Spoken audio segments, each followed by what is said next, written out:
Good afternoon, everyone. It's great to see a large interest from the public in this meeting. But today is April 2nd, 2024. It's 1 p.m. This is a City of Prescott study session. Roll call, please. Mayor Good. Present.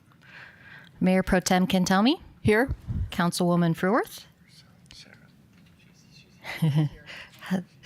In the building.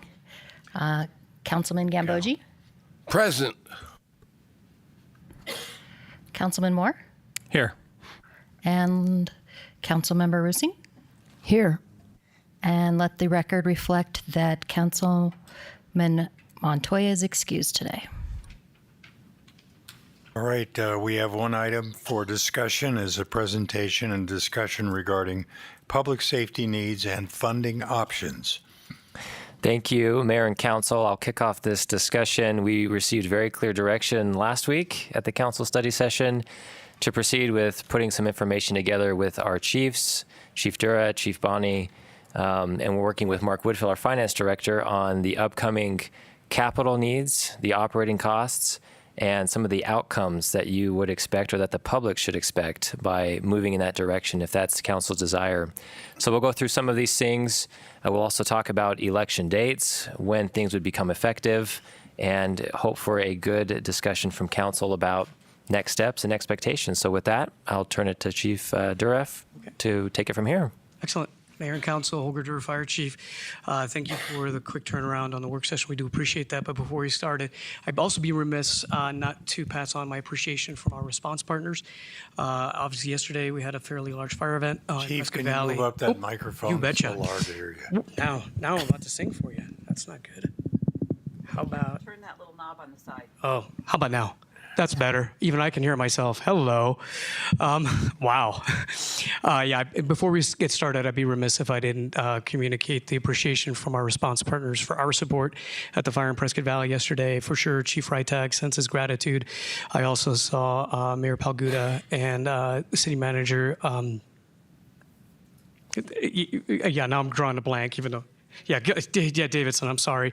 And they really were extremely grateful for our support. I'm also grateful we had 9 units from other agencies as far away as Sedona and Flagstaff come our way. So it's just a representation of the great regional cooperation that we have. And I know that extends also on the police side. But okay, with that. Now, we have, over the last week, sharpened our pencils and gotten very deliberate in terms of communicating clearly what the needs are in terms of immediately the short term and then in the longer term. And the longer term window is up to 10 years. The immediate is 1 to 3, and then the short term is 4 to 7, just to frame this conversation just a little bit. And the themes that you see here are important. The immediate needs really are those things that we have to catch up to what is currently a significant gap. Then in the short term, after we've done that, is making sure that the facilities and the resources and the assets that we do have are reliable and sustainable into the future. And then finally, into the long term, is making sure that we are ready for future growth that we weren't able to attend to in the immediate needs, because obviously some of the future growth, so to speak, has already happened, which is why we need to address them in the immediate column. As we mentioned last week on the fire side, those include a new fire station, Station 76, one relocated fire station. We're proposing the airport fire station to get relocated to a more effective location, and then the major remodel of Station 72 that you approved at Council the other day in terms of the property swap with CAFMA. In the 4 to 7 year time frame, we're looking at 3 safety and health remodels at the stations that we were not able to remodel in the immediate. There are significant backlog needs, as you recall from our conversation last Tuesday. And then we would like to, in that phase, get into the land and design for the second new station. I want to just reemphasize that I'm very serious about making sure that when we put a capital asset that lasts 50 to 75 years, that we're very sure that it's in the right location, which is why we are suggesting delaying that second station until we have a little bit better understanding of what's going on with the development patterns in North Prescott. And then the 8 to 10 year window on the fire side, those are building that new station. That would be Station 77 in essence. And then on the police side, Chief Bonney will cover. Amy Bonney, Police Chief.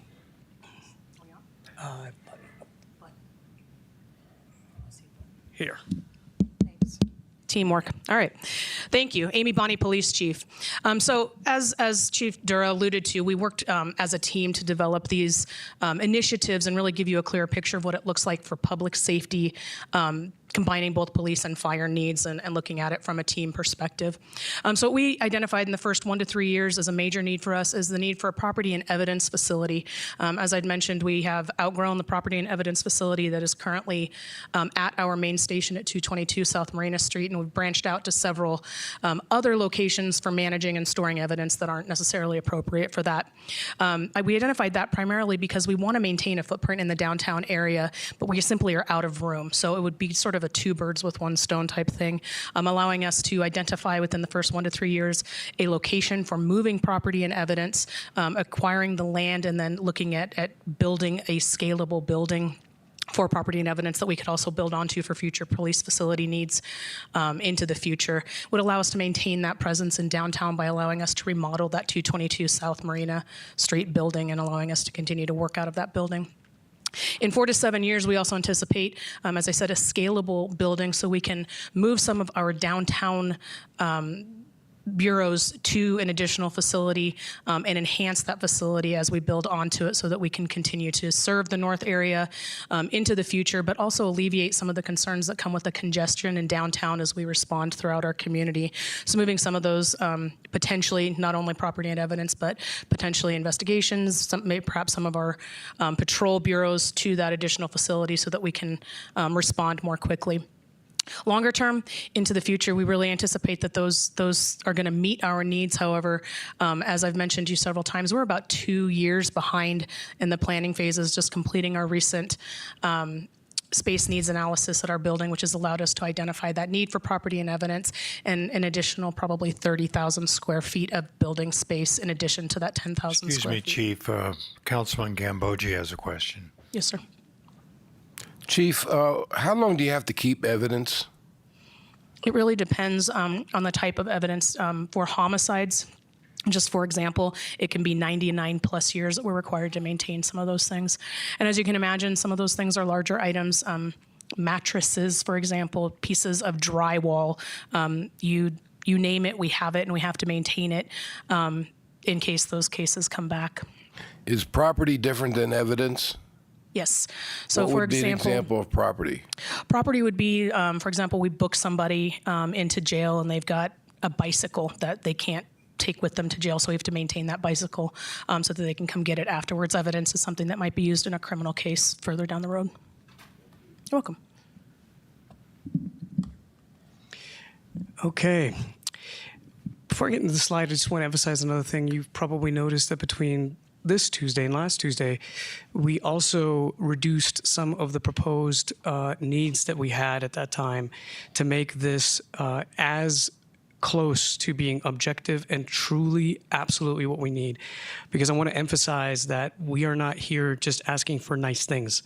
And we really challenged ourselves as staff to make sure that every single one of these we could defend in front of the public, in front of you, as really things that would, and I'll get to that in the next slide, actually improve service to our citizens.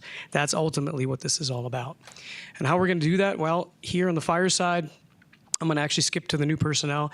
We're looking at 15 fire personnel for that new fire station. You may wonder, well, why is it 15? There's backfill and coverage positions that we account for when we open a fire station, because it's not just the minimum firefighters that you need to operate the station. You also need to account for the growth in the personnel as well as support positions that you need to support additional fire stations. We're also advocating for critical fire safety positions in our community risk management division. As they always say, an ounce of prevention is worth a pound of cure, and we'll be talking to you about that a little bit more in detail. And then the last thing I'll cover is the bottom 2 points there is the low acuity response. As I mentioned last Tuesday, it's very important that we continue to figure out innovative and effective solutions to deal with our increase in lower priority call volume. It's still for the fire department to manage. We just don't need to manage everything with one big red fire truck. And there's definitely ways that we can get into that. And then finally, public access defibrillation. As I mentioned, it is definitely a goal of this fire department to improve cardiac arrest survival survival rates over already good survival rates in this community. And then I'll skip over the short term and get you to the long term real quick. The new personnel would be basically reflective of that 15 in the 8 to 10 year window for Fire Station 77 with the same planning assumptions. All right. So one of the things that we've been talking about is staffing, and so talking to you about what does a definition of a squad look like, where do we want it to be, and so we anticipate approximately 16 sworn police officer positions in the next needing additional 16 sworn police officers in the next 1 to 3 years, and then the 3 support staff I really want to highlight. We've talked a lot about partnership and teamwork here, but those are going to be shared positions between police and fire, really anticipating the need for information technology support, analytics support, and also radio infrastructure support. So seeing those as shared resources that can benefit both of our departments as we move forward. The 4 to 7 years, what we'd like to do, and like I said, we've talked about this during the strategic planning process, emergency management staffing. As you may have heard, right now, emergency management, we don't have a full-time emergency manager for the city of Prescott. It is Chief Dura, Chief I, and Gwen Rowich over at Public Works. It's a lot of work, and so we really want to turn that over to somebody who has the capacity for managing that on behalf of our city. Creating a special enforcement team to address things like sex trafficking, to address things like criminal activity in our parks, things that are specific to Prescott, and then additional canine teams to continue to enforce those important areas, supporting PANT and also addressing any criminal drug trends that we're seeing in our community. We mentioned the community impacts that are so important around this. Councilman Moore, you had a question? Thank you, Mayor. Pardon me, Chief. I just had a question for the other chief. When you talk about, it went away. I can make it come back. Yeah, there it is. When you talk about 3 support staff and specifically radio and information technology, would these be employees in one of your departments or would they be in Ian's department? What are we asking for? Well, I would like to see sort of a hybrid, right? So what we know about radio infrastructure is that it takes a lot of maintenance. It takes a lot of work to maintain that infrastructure, and it's an investment that the city has made and continues to make in maintaining our public safety radio infrastructure. So perhaps working with somebody that is specific to public safety. We know that those radio needs are only increasing throughout the city of Prescott, and I'll just give you an example in Public Works with the SCADA, and it stands for something that I don't know, but it basically deals with monitoring water. Gwen's probably not here. But that's all done through radio and communications and IT. So having that public safety specific radio technician to manage all public safety infrastructure is really what we're talking about. So it would probably be a hybrid, maybe somebody who is working with Nate Keegan, but specifically assigned to us, and same thing with that IT/analyst person. So on the community impact side, obviously on the fire department, response times have been a topic of conversation for the last few years, and we highlighted that last Tuesday.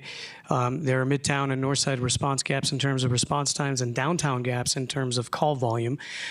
These initiatives would help address those and have direct impact on the residents. We would also be able to fill critical public safety positions, like I mentioned, particularly in our community risk management area. Stabilizing recruitment and retention is an area for both of us, and Chief Bonnie will cover that here in a little bit more, as well as some of the other policing items in the 1 to 3 year window. As I mentioned, on the 4 to 7 year, it's very important that we look at our existing fire stations and we look at the health and safety impacts. The stations were built in the 70s, when research around what it takes to be a firefighter in a healthy environment was not the same.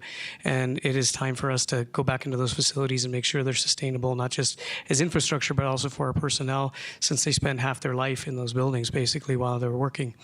And then, of course, responsibly preparing for the future growth of the community. And then finally, the impact in the long term of Station 77 is to continue to improve and focus on maintaining the response times that we are going to get out of the immediate and short-term investments, making sure that we stay ahead of that, because I think it's a really, really important thing. It's very easy to focus on the immediate needs, but we also need to keep an eye on the future when we have this conversation for long-term sustainability. So, yeah, and this is where kind of our two missions align, right? Filling downtown, we know that a majority of our police calls occur downtown for a lot of reasons. That's where our commerce occurs. That's where people visit.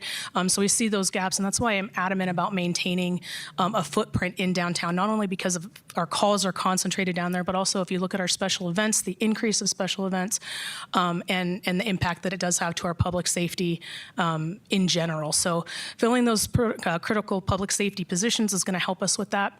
And the results that our community is going to see, I know you hear it, what our community wants to see is they want to see our community enforcement approach to community, to our needs there. So they want to see our officers on bikes downtown. They want to see us in the parks. They want to see us on the trails and out there in our schools. And so we want to be able to fill those gaps.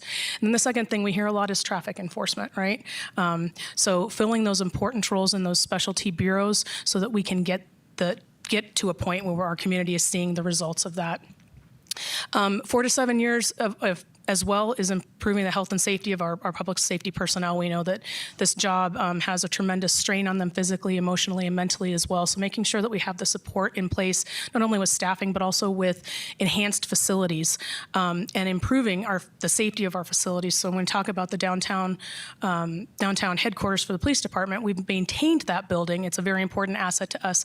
We continue to invest in it and have throughout the years to create it a safer building, and I'll give you an example of that. When that building was built in the early 90s, the world was a lot different than it is today. We didn't have tremendous amounts of vehicles driving through buildings. We didn't think about necessarily having a bullet-resistant plate glass between the public and our records clerks.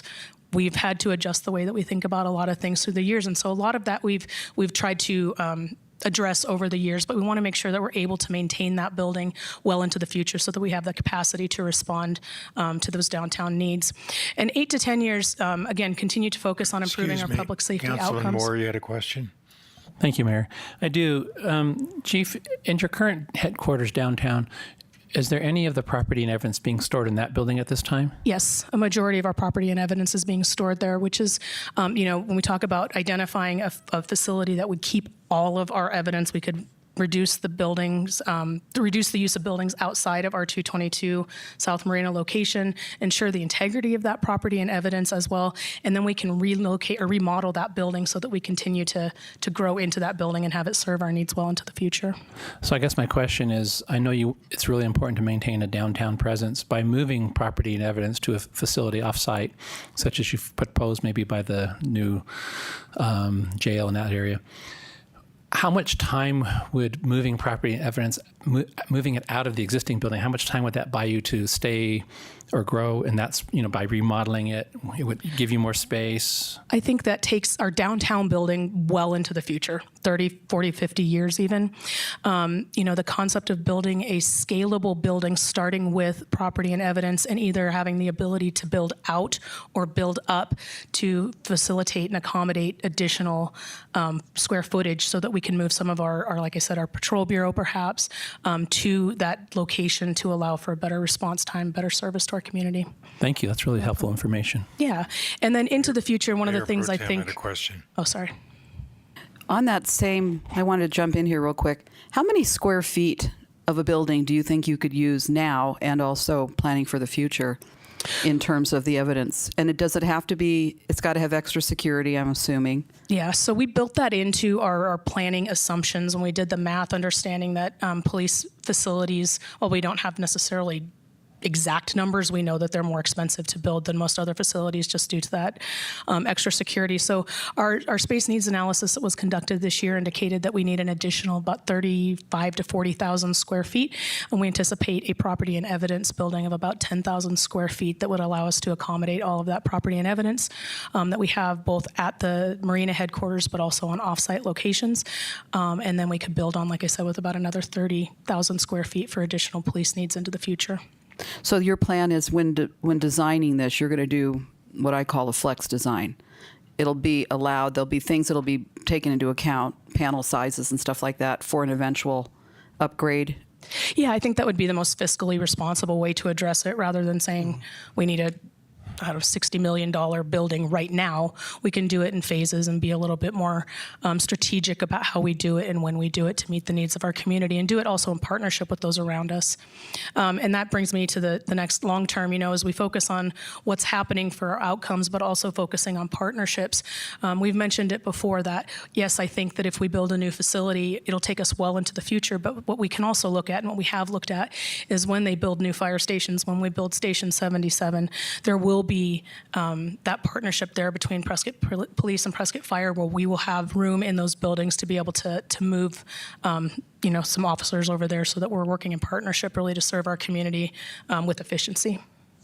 And your last two questions, I just want to kind of get back on, because this is a great opportunity to talk about what I mentioned earlier with being responsible, not just adding new fire engines, but doing a comprehensive approach. The downtown gaps are not necessarily another fire engine.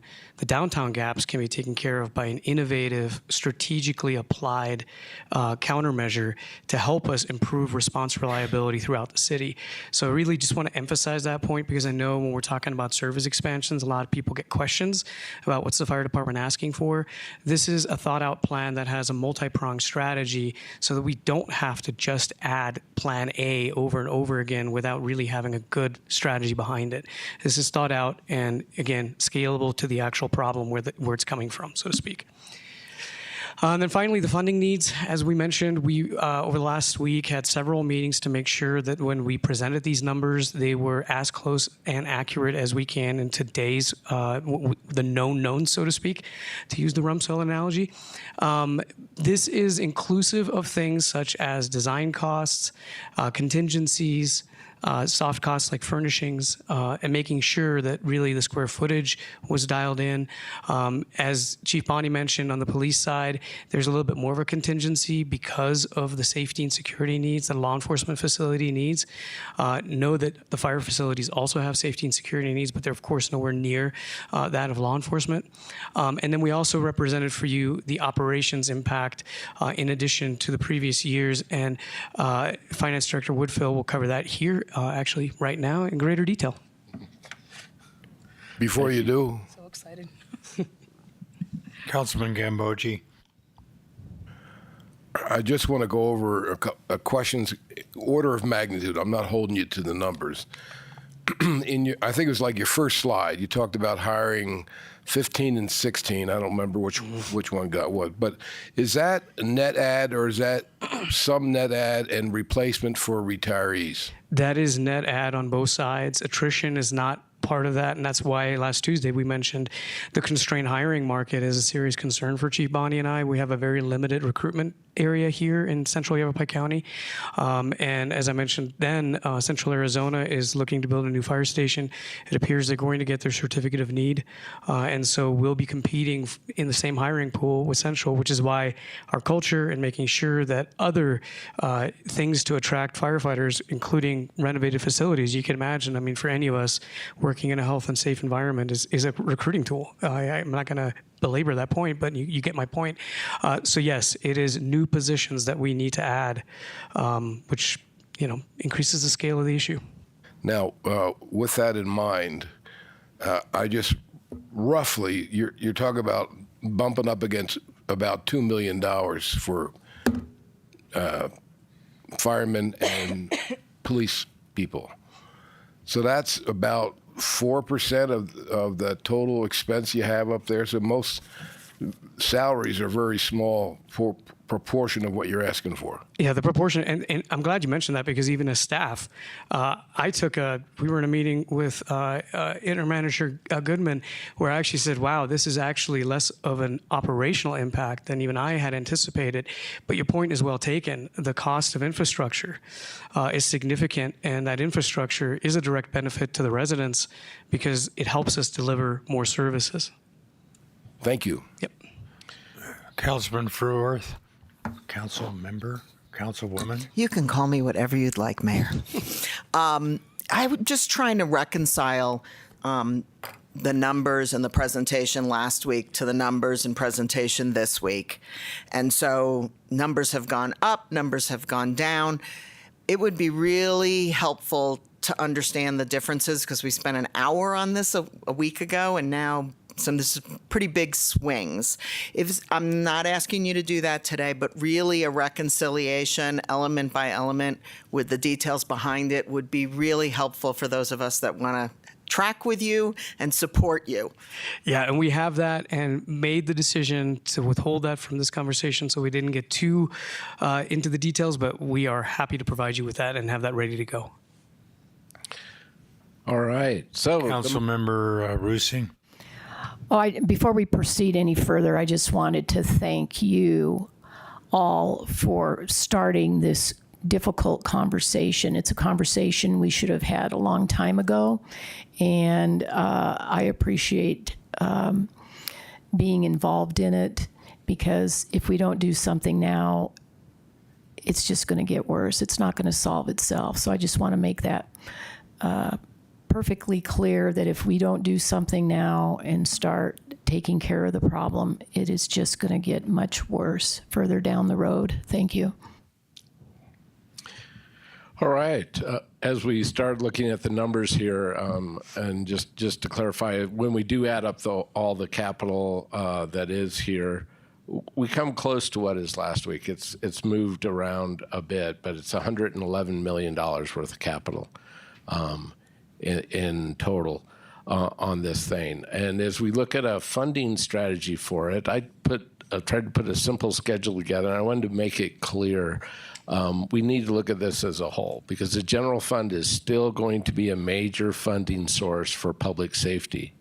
The additional tax that was talked about last week and that council kind of wanted to move forward with, the sales tax, is a supplemental funding. It's not a majority of the funding of public safety. Will still be coming from the general fund. So taking those numbers from the slide before that the chief went through, $111 million worth of capital we're going to have to finance with these projections. Again, all these are projections. The real experience may vary, past indications and all that. About 87% will have to be funded with debt. And the rest, there will be some that is cash financed. And then, of course, we got to build in those operating cost increases that we see. So as we look at the top line of this, if we can only move a mouse, but we can't, the top line of the schedule is the operating costs. So we're moving from $29 million worth of operating cost, which is where we are today in the general fund. We summarize these for the 3 periods that the chiefs have been referring to, the average for an annual in each of those years. So we're moving from 29 to 36, as you guys noticed in the discussion. A lot of this is personnel. Personnel are expensive. It's going to move that operating cost number up as we go. We're going to do some cash funding of capital in the first 1 to 3 years. A lot of capital. Hopefully there'll be a lot of cash coming in. The operating costs will be slow to come in, so we projected all that. Our debt service, we're going to do projected 20-year debt, which is pretty standard. It's the best kind of rate we can hit. We could go 30 years on these because these are 30-year facilities. It would not lower it that much with changing in the interest rates, and of course it would increase the cost overall. So annually, we're going to have about a $43 million hit into our operations on the first tranche of this, if you will, the immediate needs. The short-term needs will bring that up to about 52.7, I mean, and then 61.5. So funding that, as you can see on the bottom of the schedule, we have the funding. Currently, again, $29 million out of the general fund. General fund will be moving up in its funding support of this. Obviously, as our revenues build here, we got to move that in. We're not asking for a new tax to supplement or do anything else. It's just to meet these additional needs. Councilman Moore, you had a question? Thank you, Mayor. I do. Just in this budgetary process that you're going through, and we're talking about operating cost, and we're talking about adding 15 employees with fire and 16 with police, what impact does that have on our general fund with PSPRS and funding that, because that came out of the general fund too? I just It hasn't been discussed, I don't think, last week or today, and I just think that was such a hot button topic previously that needs to be clear to the public and how we're going to be able to cover those costs. Okay, those costs are considered in putting this together.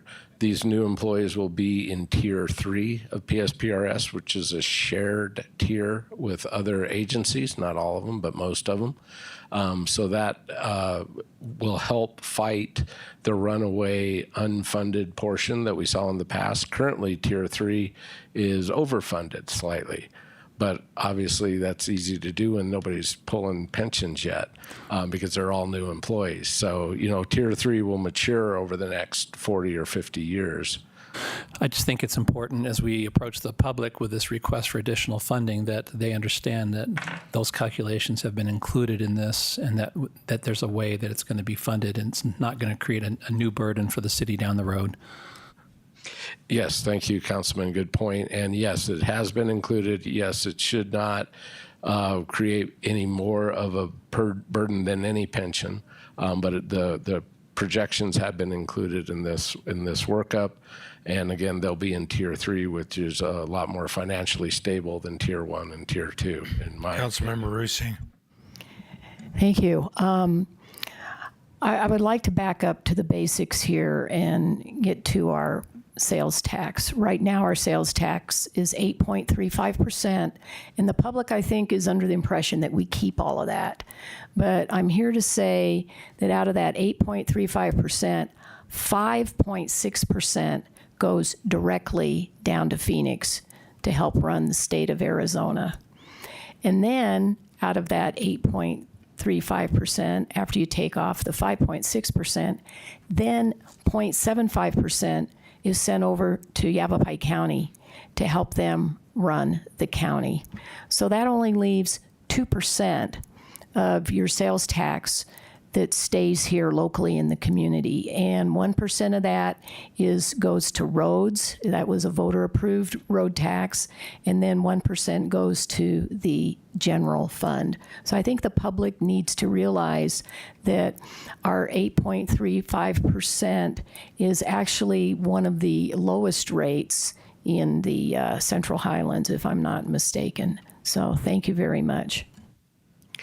Sure, Councilwoman. Just to Gambogi. I'm not a finance person, nor do I play one on TV, but I'm going to wade into some finance questions. How long, when we passed PSPRS, it had a lifetime. How long was that? It was, it had two different termination options. Once we reached a level of remaining unfunded liability, which we reached after 5 years, or 10 years. So in this scenario where we have suggested 0.75 sales tax, would it be possible to sunset this after 10 years? Not if you wanted to keep the firemen and policemen on the payroll. Unlike PSPRS, where we were retiring an unfunded liability, and once that retires, those expenses go away. Once you hire police and fire, you have to keep paying them or they stop showing up. So if you sunset the tax and we have no money to pay them, that would not be an option.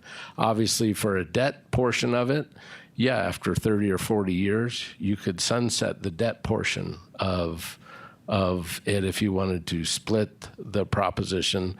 Probably not a great idea, in my opinion. And again, these are my opinions. Because, yes, we've looked at the next 10 years and there's capital. Next 20 years, there's probably more capital. So you would just be going out for another debt issue for fire station number 8. Or are we up to 8? We'd be up to 8. But again, that's always an option. And the council can, bring forward whatever tax initiative they want to bring forward if you want to sunset in 20 years. And at that point, you just eliminate positions or try to take a tax back out. Again, not something that I would recommend. If you're going to build operations into it, which is what council has expressed a desire to do, it needs to be a permanent tax. And that's the reason I asked about the salaries before. Salaries are about 5% of this expense.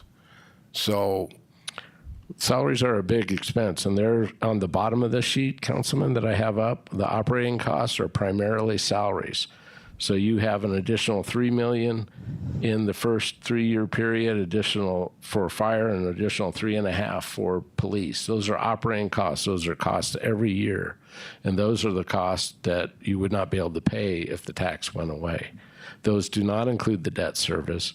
That's added on the next slide. But again, those are in each of the different years that we have split this into. And these are annual. Well, these are total for that period. Additional. These are additional each year, each of these periods. Apparently, Councilman Montoya is listening in, and he has a question that I'm going to relate to you. Okay. Would you please explain the limitations of the impact fees? All right. I was going to. We'll get to the rest of the schedule then. So then after the general fund funding, which you can see will still be the primary funding source for public safety. I'm sorry, but he wasn't recognized. So I will add him to the bottom of this list of the current people who are waiting to ask questions. So Councilman Moore. Thank you, Mayor. Yeah, that's exactly what my question was. I think, one of the purposes of having a study session is to try to help educate the public. And Kathy brought this up about, where the taxes go. And, there's a public perception that growth should pay for this. And when you look at the infinitesimally small amount of development impact fees, obviously this wouldn't even come close to paying for the infrastructure that we need and the ongoing operating cost. And so I think it's really important that as a council and a staff that we do get that message out that impact fees are not going to cover this growth. It's just not going to be possible. Thank you. Well, okay. Let's try to finish this schedule up real quick. We have the general fund. We have the new tax fund. You can see the revenue projections there. Again, we're using planning horizons of 1 to 3 years. So the first average for the first 3 years is a little lower because it's not going to be the full 36 months because of the timing of getting it in. And then you have a full annual for the other years. So it provides significant funding. Yes, development impact fees can be charged for the impact of new growth. They cannot be charged for deficiencies that exist in your system today. You cannot put trying to improve today's response times on somebody showing up tomorrow. So yeah, there is a limit.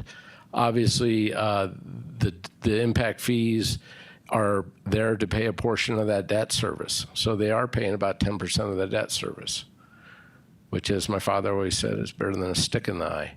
So they are doing something. We will be looking at impact fees as well when we get to later this year. We'll be bringing an impact fee study to council. And impact fees will be a little different in that study because we've taken into consideration all these capital plans that have been brought forward. So they will pay their share. They can't make up for deficiencies, whether it's because of movement of population or whatever. But they do pay their shares, but it's very restricted by the state legislature. Mayor Pro Tem. Thank you, Mayor. 2 quick questions, and I wanted to clarify for Eric, Councilman Moore. So here in the city of Prescott, and you can jump in if I'm wrong, we have infrastructure impact fees, but that's only part of what could be charged. We could be charging the above ground impact fees per single family unit.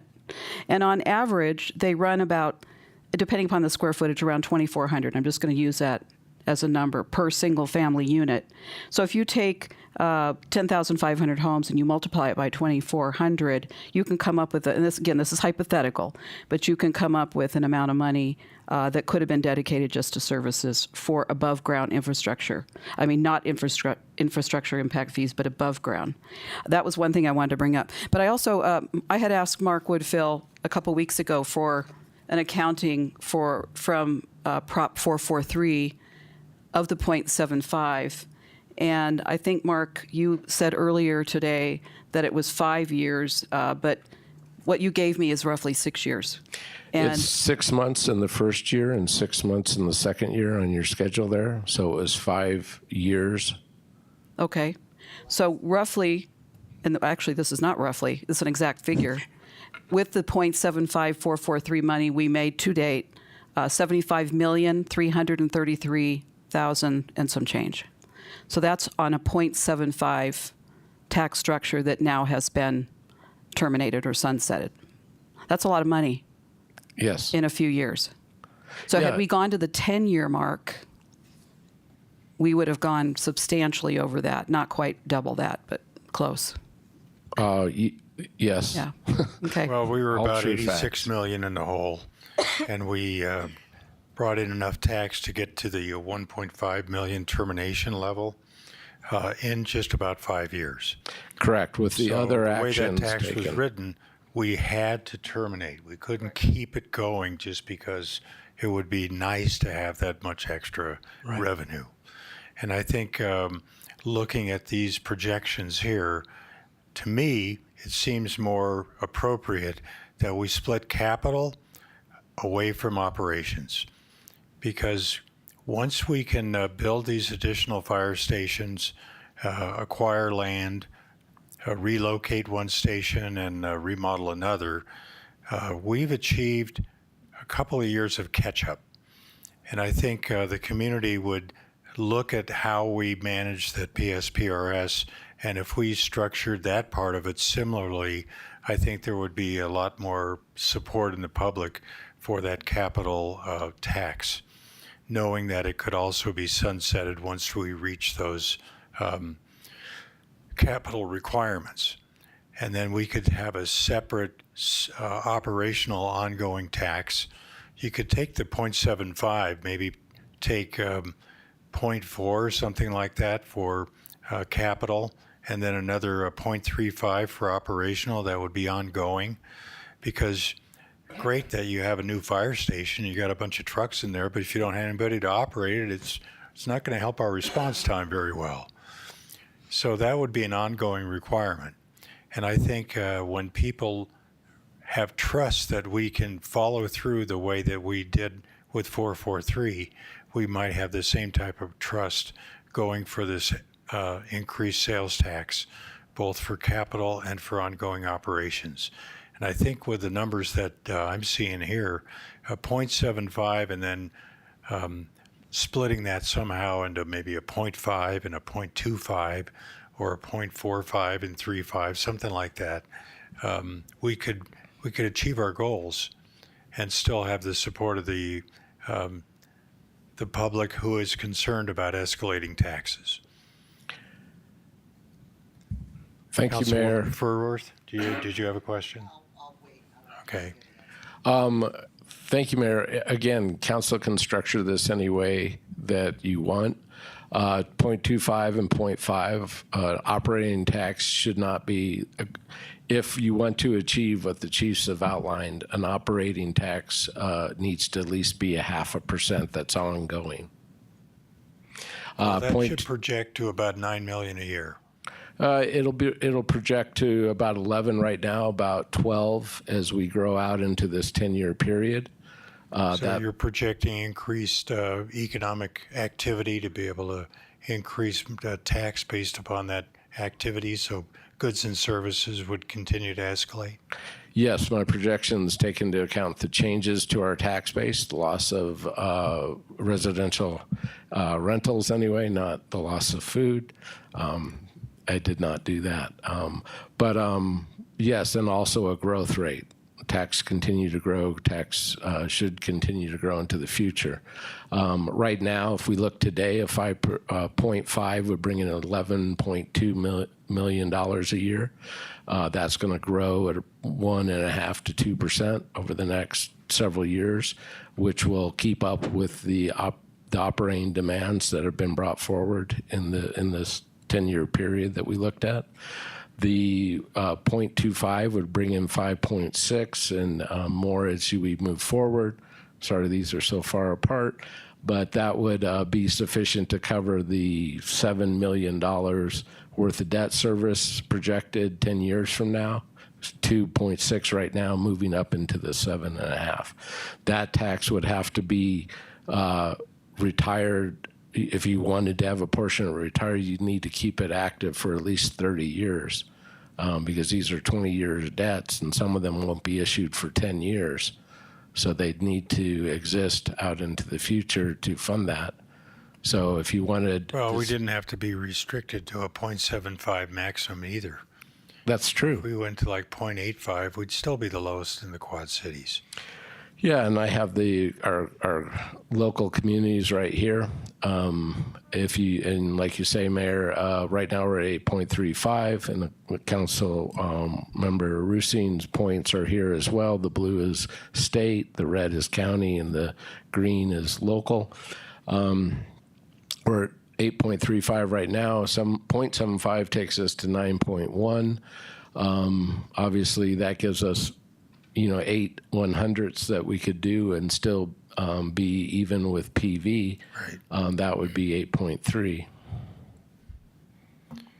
up to 8.3. So we just have to chop it up to make sure that it completes our expected needs. Right, and that's what I did looking at this in case this question came up. And like I say, you would not want obviously a higher permanent tax for operations would be better at 0.55 or something, and then 0.25 for the debt service. That would give you a 0.8 for the next 30 years, and then 0.55 after that. Again, just another point to make on that, Mayor, if the council decides to go that way. And again, I personally not recommending it because, again, I know there's going to be capital costs 15 years out there. What do you do with those? Yeah, there's always going to be capital costs in the future. But unless, I left my crystal ball in my office, I'll bring it in if we need to. But being able to project 8 or 10 years out what our actual capital needs are at that time is quite a conjecture.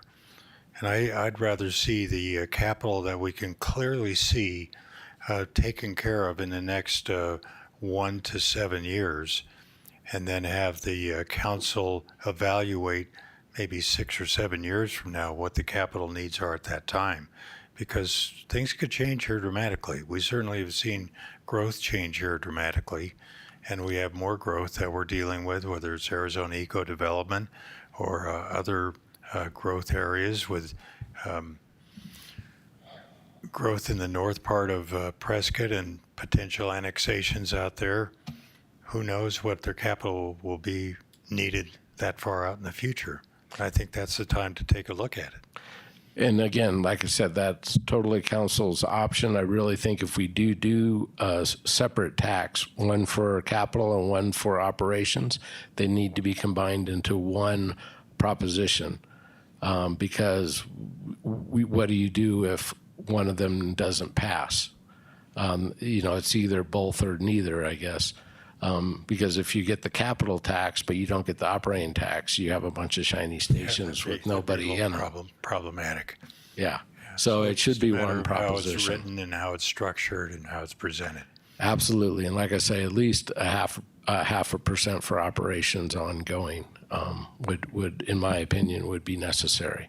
Councilwoman Fruworth, you want to ask your question? Thank you. Now I will. And also, just before you start, if I could, one other point. I don't remember who said it. I thought it was you, but I don't think it was. We do charge a public safety impact fee currently, and it's not just for in-ground development. It is for stations. Whether it's sufficient or not is up to debate, and also it has to meet legal requirements, and we will be looking at that again. But whoever mentioned, okay, thanks. We do charge it, and we charge the utilities as well. Thank you. Well, that's where I was going. I, frankly, being new, was shocked to see that line when I was doing the pre-reading about how tiny it was. And I would really like an in-depth understanding, not only for me, but for the general public, not where we're going with development fees. Where are we right now with development fees? What are all the elements of it? How is it structured? And as I look at those numbers going out, exactly what neighborhoods are going in the assumptions built into that scale, because I was blown away with how little this number is. So the amount of impact fees that can be applied to a development depends on the number of square footage that is being added that is equivalent to the growth in the next 10 years. So, and again, I don't make the rules. The legislature. No, we make the rules, or have made the rules, and I think we have to rethink the rules. Well, we don't make the rules on this. The legislature makes the rules, and they restricted this significantly 10 years ago and kept us from collecting significant taxes. Yeah, that was SB 1525. I don't remember that, Bill, but that does sound right. It's now part of Believe Arizona me, I know it Revised. very well. Yeah, it's part of Arizona Revised statute now. Okay, so So there's we a are law limited. that's limiting this, but have we made any choices, we, the city, we, the council, we, that have restricted collecting the maximum impact fees we could have? When they were brought forward 5 years ago, the maximum that was brought forward based on the information provided to the consultant was adopted. In May 18th, I believe, we have a workshop where we will be looking at new impact fees. That's the land use assumptions and those things. And then later on in July, I believe it's July 9th. Don't hold me to that. It's on our website, though. There will be a workshop with the actual impact fees. We are in the middle of a study. The study takes approximately a year to do to meet all the guidelines outlined in the law by our legislators. So we will be looking at this in the next few months. And so one of the other assumptions the public has is that it should be all the folks up north that are coming in. They should pay for all of this, not existing. And so the other thing I think that we're seeing, and I know we'll need to better explain this, but yes, we're putting some resources in a building up north, but the majority of this is to pay for this aging infrastructure and insufficient response times that we've allowed us to get to over 30 years. And so everybody is going to, if they want improved service, if they want our public safety to stay safe while working, we need the whole community to be chipping in on this one. Is that, am I putting in English what you have eloquently said up until this point? I think it's very good point, Councilwoman, that we looked at the maps the chiefs brought forward. There's deficiencies across the city, not just in the north. Our system works as a whole. We have move-up modules. We have different things. The system is as a whole. So even though the response time is what the response time is, if all the units are working in this area of town, the system as a whole. So we're moving stations around, we're doing all that. So it benefits everybody. So what I just learned from you on impact fees is we're so restricted that if down the road in 10 years we need a new station, you don't know where you're going to put it, 77, if I remember? Correct. 77. So there's no way in the future the people up north, truly up north, would be able to fund a new station 77 with this tiny impact fees. Well, the impact fee will be different depending on the square footage that is being built, Councilwoman. It depends on how many square feet we're adding, how much growth is projected over a 10-year period. So in $254,000, how many square feet are you? A year. How many square feet are you talking? I don't have the numbers here, but it's the square footage that we brought forward. But it's not only the square footage we built, which is a portion that contributes to the debt service that we have, but it's how much of that square footage will be utilized by the growth that is expected to happen over the next 10-year period. This is why I want to better understand this as we move forward, because And we will be going through it. Because my concern about, while I totally am aligned, Mayor, to eventually sunsetting a portion that we can. I'm so worried about our ability to not find ourselves in this situation again with only $254,000 a year in impact fees. And how much is it to build and operate yet another fire station down the road? And so I just, I've been trained for the few years I've lived here, growth pays for growth, and now it's like a giant smack in the face. It doesn't even touch it. So I think we just need a better understanding of laying out the numbers over the years, because not only do I need it, I represent, Josephine Q. Public. We don't understand these numbers, and we're going to need to better understand them before we're going to vote yes. And again, we will be going over this in detail over the summer as we go through that study, but just real quickly, development impact fees only pay for the capital. They don't pay for the operating increases. Those are paid for when you show up and start paying sales tax when you buy birdseed and binoculars at local businesses.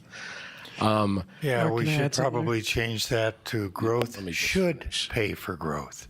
Well, and again, The reality is it doesn't, because of the restrictions that were enacted under SB 1525 back in 2008. so then the way the development fees work, just to give you kind of a preview of the summer, is you have a population of 47,000 people. That's however many residential units, like 30 houses, equivalent units. We divide the total number of square footage in our fire stations that we have today by that to see how much a new person should pay for the existing service level of a fire station.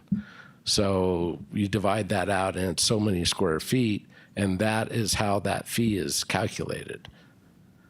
So when a new house comes, they're buying that amount of that capital space.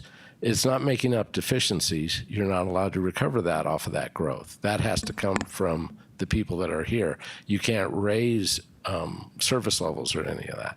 And again, we'll go over it in agonizing detail over the summer as we go through these studies. You'll have a lot of fun. Yes, but I feel deficient waiting until the summer. If we're going to be We're voting going for on something the- to make a ballot, we're about to go to dates. You're going to talk to me about ballots. And frankly, we need to learn faster. We need to learn faster. Be glad to Thank give you the last study if you'd like to look at that. We are going through the study calendar that is outlined in statute. The statute that the legislature has put on impact fees has us go adopt land use assumptions, and that's going to be coming down in the next in the next council meeting in May. Then that's going to have a big effect about the ballot we're going for. If we're restricted by statute to not only learn but to help the community learn, I want to be successful because I only want to go out once, and I want to be successful. I'd be glad to give you the last study and go through it with you and explain it to you. Well, not just with me. We're going to have to figure out how to turn this into a message for the community that everyone can understand. But I definitely speak plain English, kindergarten simple. So that's where we're going to get to. Thank you. I appreciate the time. Councilmember Rusing. Thank you. I too had the same reaction as Councilwoman Fruworth. When I was a first-term city council member several years ago, during one of Mark's riveting budget discussions, and he did impress upon me how little the developer impact fees cover our infrastructure costs. And let me be clear, the developers have a very well-funded lobby group that is very influential, and they have, this is legislated by our state representatives, and maybe it's time to change that, because as it is now, we cannot just raise developer impact fees when we feel like it. They are very well protected. Thank you. Well, I can tell you that as a member of the Budget, Finance, and Economic Development Committee for the Arizona League of Cities and Towns, I proposed such a change almost over 5 years ago because of the really restrictive requirements that have to be placed and monitored in order to impose impact fees like the types that you would like to see. And I was proposing that towns below the population of about 100,000 should be allowed to have less restrictive requirements, and it would have allowed us to be able to do some of these things. But boy, did I get shut down by the building lobby. And I couldn't advance that beyond the committee. Even though I got the committee's approval, the league wouldn't advance it because of the excessive pressure applied to the legislature to do that. So we're left with what we have to deal with, and we've got to do it as well as we can. Councilmember Rusing.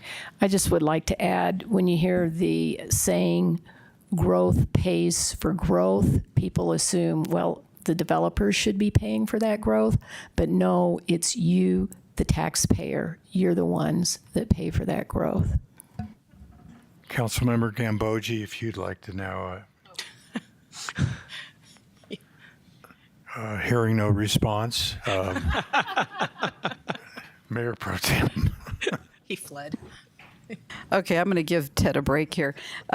Back on another thought that we were talking about a little bit earlier on the structure, and this is, again, just a hypothetical question, if you will, on the structure of a potential tax. So if we think about it in a two-part, so we have one tax that includes the capital improvement and then also the cost of manning the stations that's ongoing, it never ends.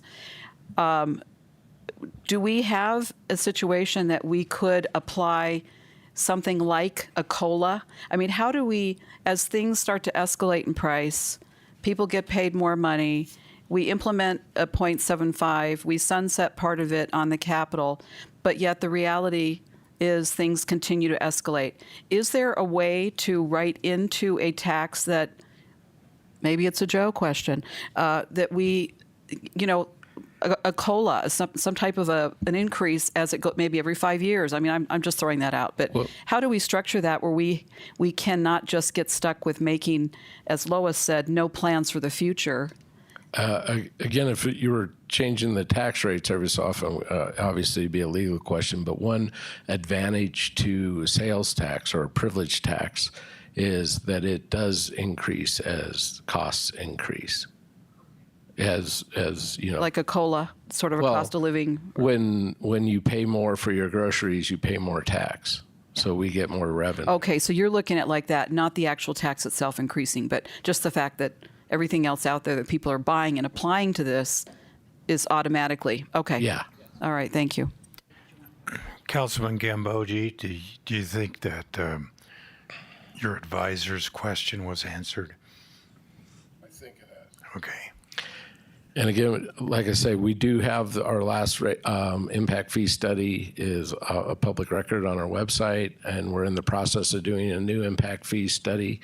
The consultants will be coming out who put it together to explain it in great detail, but we Councilmember Rusing. I would like to ask about any grants from state or federal agencies. Is it even possible? I know they had a $1 billion rainy day fund surplus, which they spent down into a deficit for this year.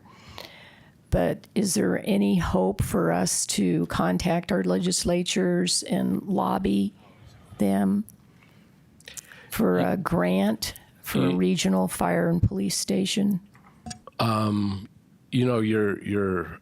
more of a political question. I guess you could ask the mayor. You don't get a lot of grants for building just standard stations. Obviously, we have gotten grants, the SAFER grant, when we were in the problems before, to help fund for a couple of years. The chiefs do put in constantly for the congressional monies to try to improve our training facilities and that type of stuff. So we do pursue all those things. But, every community is trying to build fire stations. So it's hard to find some legislature that's willing to try to get funding for that, because you ask another legislature, they want a fire station too. But obviously we always go for what we what we can get. Thank you. To add on to that, if I might, Councilwoman Furworth, did you have an additional question? Yes, I'll let them finish answering that question before I move forward. just real quick on on the grants, a couple of things to note. As Mark mentioned, we have been very aggressive in applying for grants when we see the opportunity. However, on basic infrastructure such as stations, not only is it more difficult to get those because when the assessment teams that look at that, say that's the local municipality's responsibility. We also, at the same time, when we develop these numbers, Chief Bonney and I, as we mentioned last Tuesday, have the need for expansion of our training facilities.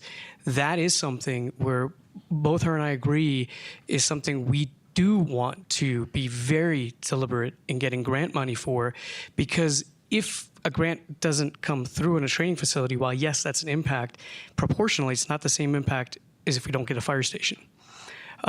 So we will continue to apply. Like this year, we put in for congressionally directed spending for training infrastructure, and we're also putting in a SAFER grant request for some of the firefighters that we still need for even these needs. But again, it's that balance that we don't want to wait too long on an external partner, especially considering in terms of grant applications, we're sort of like the upper middle income family, so to speak, because we're not so small that we can't, with our needs, and we're also not so big that, for instance, the lobbying that other larger municipalities can benefit from, we just are kind of stuck in the middle there a little bit. So I hope that makes sense.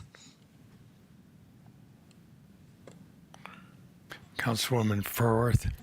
Thank you, Mayor. Mark, could you put up that sales tax slide comparing us to the other communities again? Okay, so we are, as Councilwoman Rusine had brought up, woefully below the other Quad City communities. And you brought up last year, again, another very impactful study slide where we talked about that we pay for police and fire, the other communities only pay for police.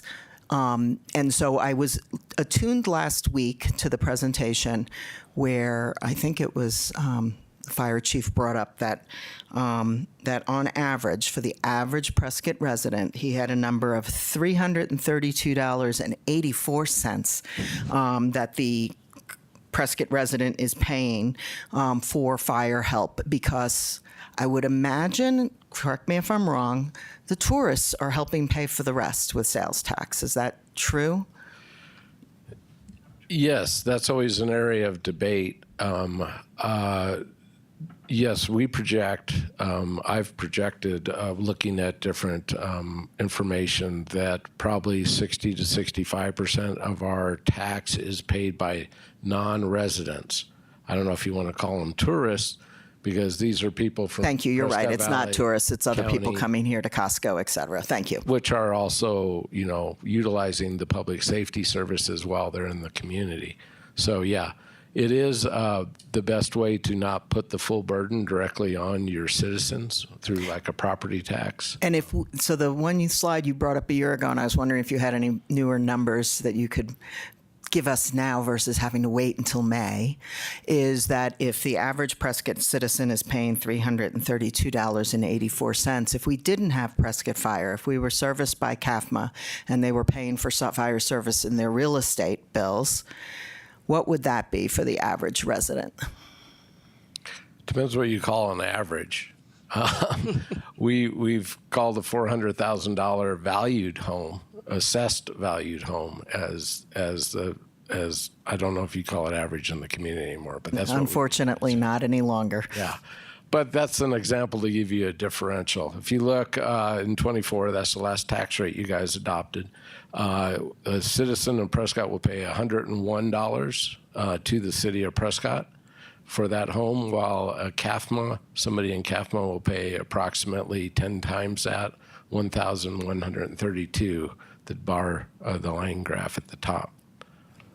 Thank you. So that once again proves in every way you look at it, living in Prescott is amazing compared to anywhere else in the Quad City area. We have excellent services and the lowest costs and the lowest sales taxes and the lowest property taxes probably.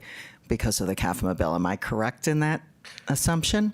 Yes, it's very, but when you consider the other cities like PV, Chino, Dewey, Humboldt, our tax rates are lower. Thank you so much. Councilmember Rusing.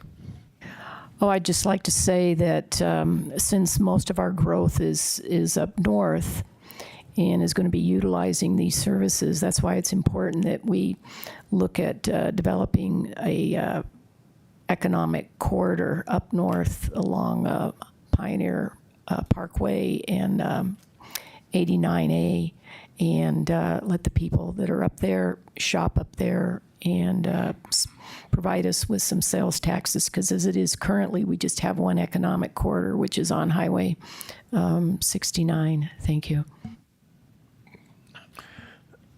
You know, we didn't even bring in the concern that we have with loss of rental tax that's going into effect in January. So we have to compensate for that somehow. And in today's edition of the Arizona Republic, there's an article regarding Surprise, who have decided to increase their sales tax by 0.5% just to cover their loss of revenue that came from rental tax elimination from the state legislature stepping in to try to control our local control. So that's an example of just trying to maintain services based upon a legislative action. And we still have the looming projection of a loss of tax on food that was very close to passing last year. I don't think it has quite the legs this year. It didn't get presented this year. Whether it comes up in the future, I think there's strong arguments that were made at that time that might cause that to resurrect itself. So if we just took this 0.5% to compensate for lost rental tax, and then you add the needs for capital and ongoing operational expenses for public safety, I think maybe pushing it up a tad to like 0.8 makes a lot of sense. And you could really justify it based upon these state legislative decisions. Please proceed. Okay.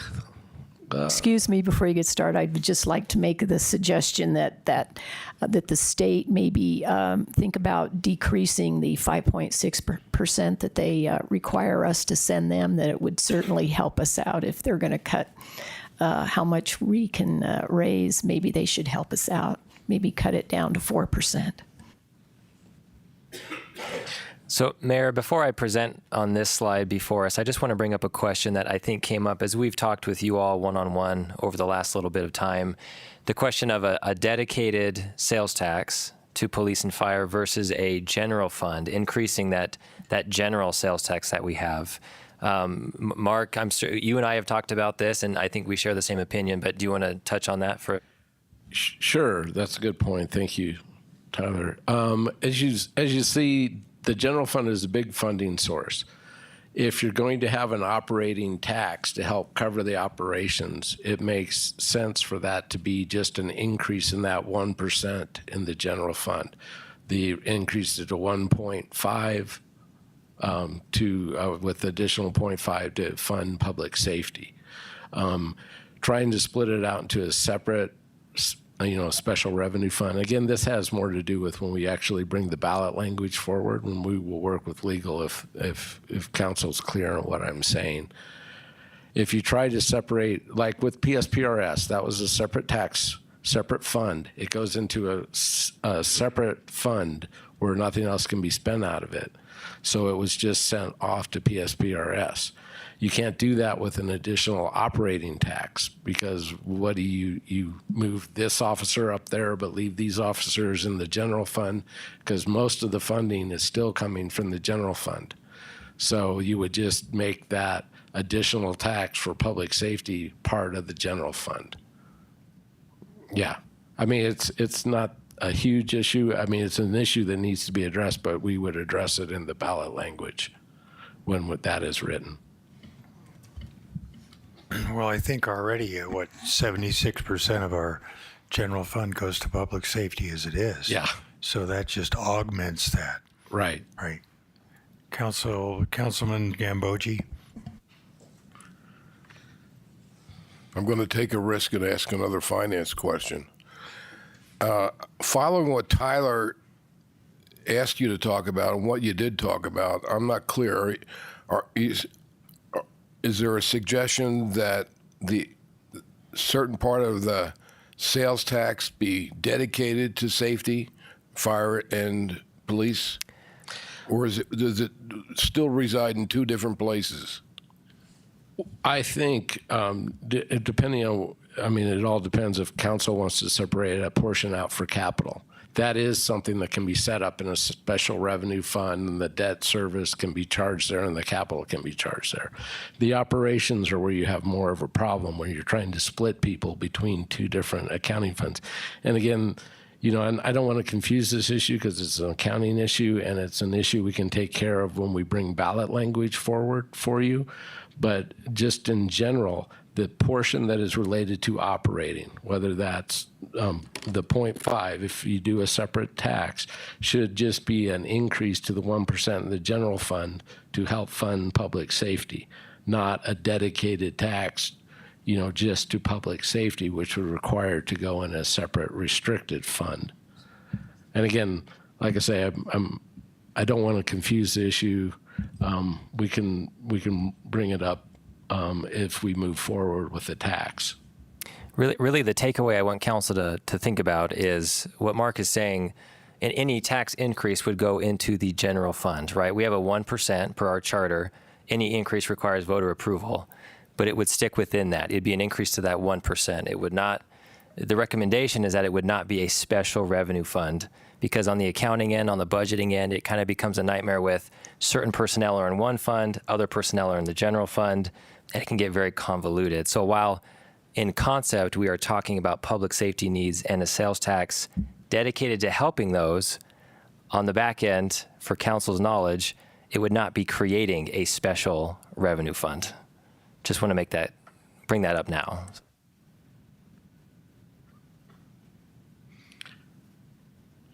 And with that, Councilwoman Furworth.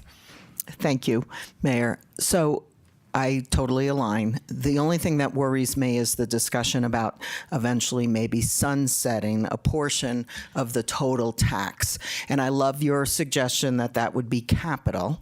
And the reason I like that suggestion is because if we were, that would put accountability, you know, in certain departments to do what you need to do to sunset it on time.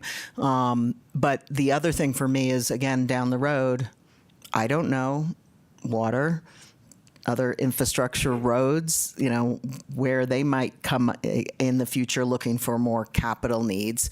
And so you're telling me that we can sunset portions, and if we wanted to do something with other departments in the future, we could come back, versus what I see the other Quad City neighbors doing, which is just raising overall sales tax, and it's all in there. There's no accountability to divide or find cost savings. There's no accountability to making things come to an end for the taxpayers. I like the concept of accountability to the taxpayers.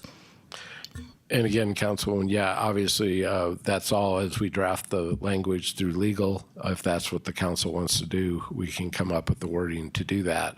Again, I wouldn't suggest it with the operations portion, you know, because you don't want to have to be in a position where it doesn't, if you got to go out to renew it every 20 years, you don't want to be in a position where you got to lay off, what did we have, 30 employees, 40 employees over the time on this. So yeah, capital makes sense because you build the capital you said you're going to build, you pay it off, and it goes away. Councilmember Rusi.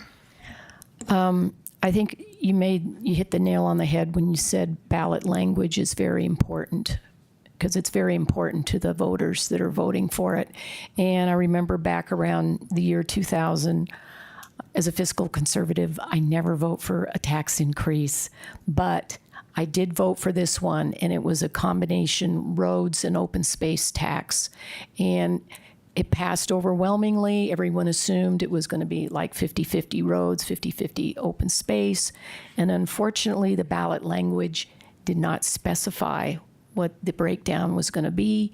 And as a result, the city council decided that the majority of that money was going to go for roads.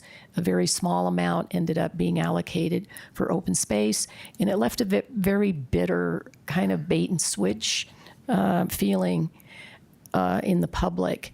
And so I think that if we're going to go to the public, we need to have the language very specifically saying this is what it's going to be for, so that down the road after it, if it does get passed, we don't say, oh, we're going to use it for something else that you didn't really vote on. So I think that's important that we don't make that mistake again. Thank you. Councilman Gambogi.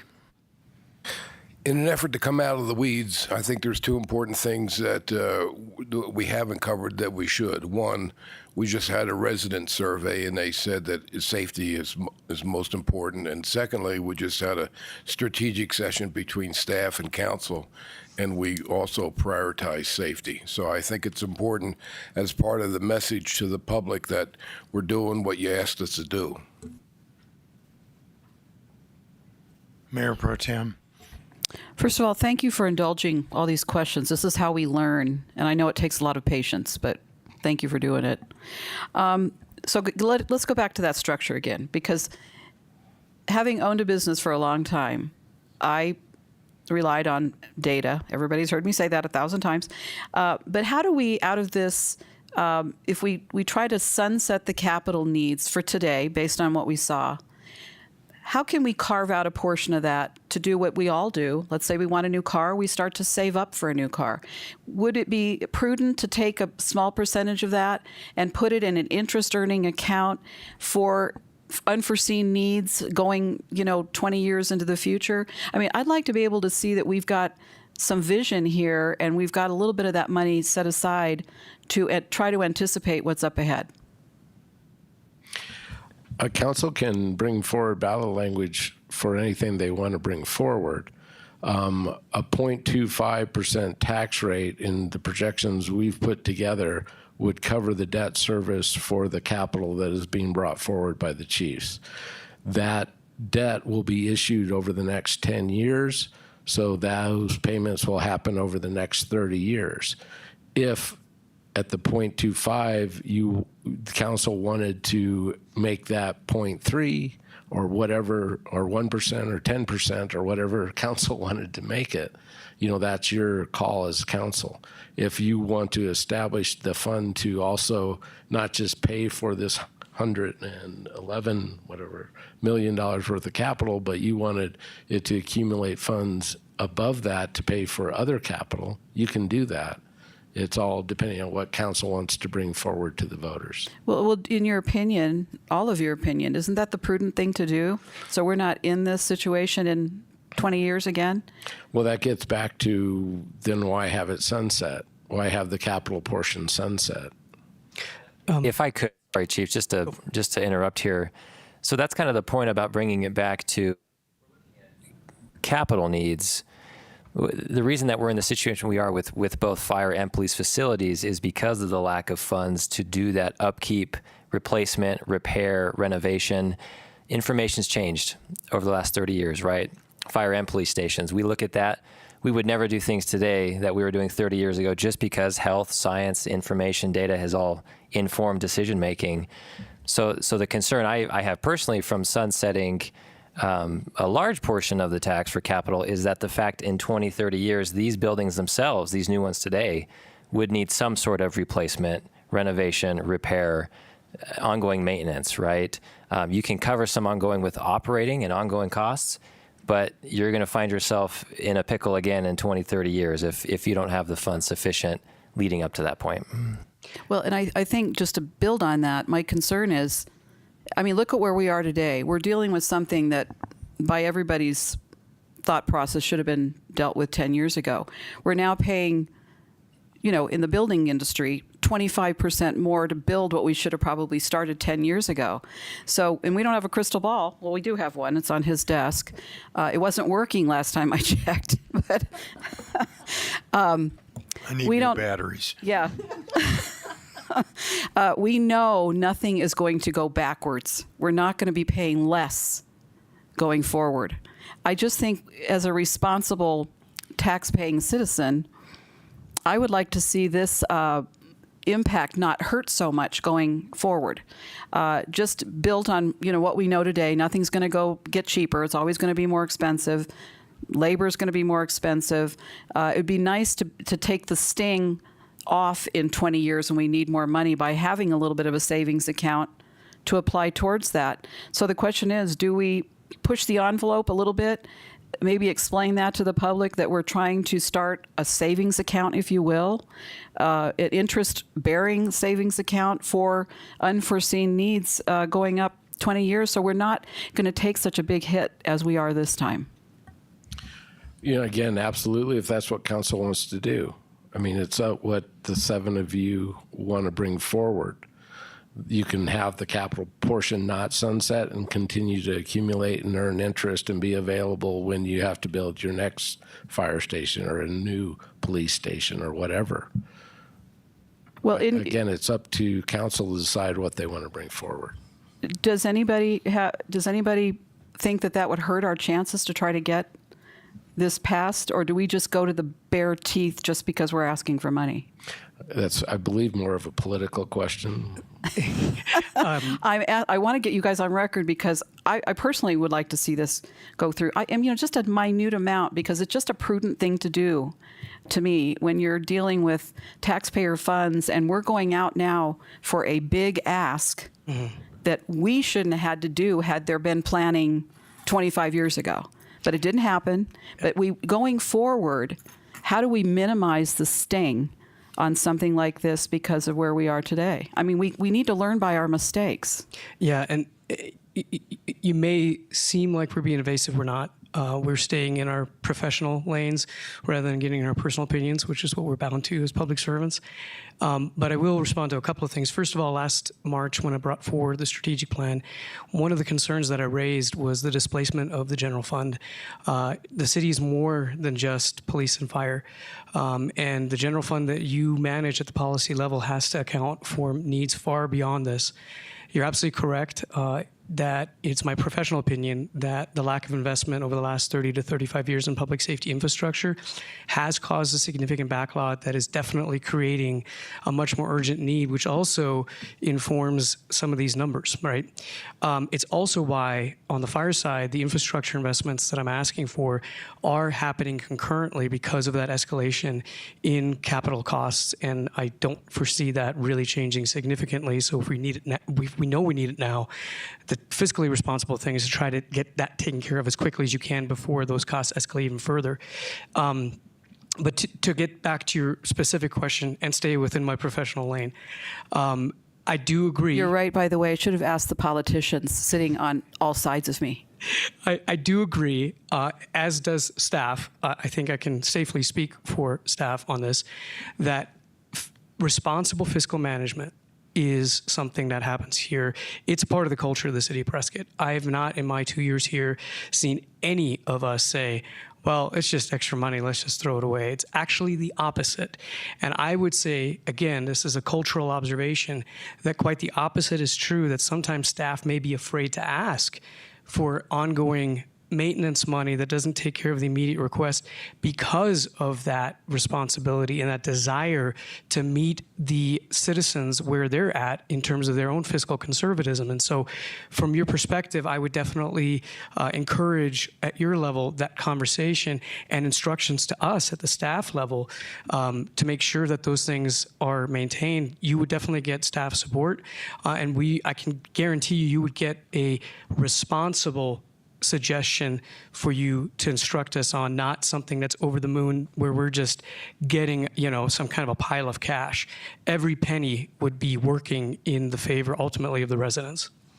And I'll throw in as well. I think, in the 25, almost 26 years that I've served the city of Prescott, it has always been this very fiscally conservative thought process that has served us very well until it hasn't.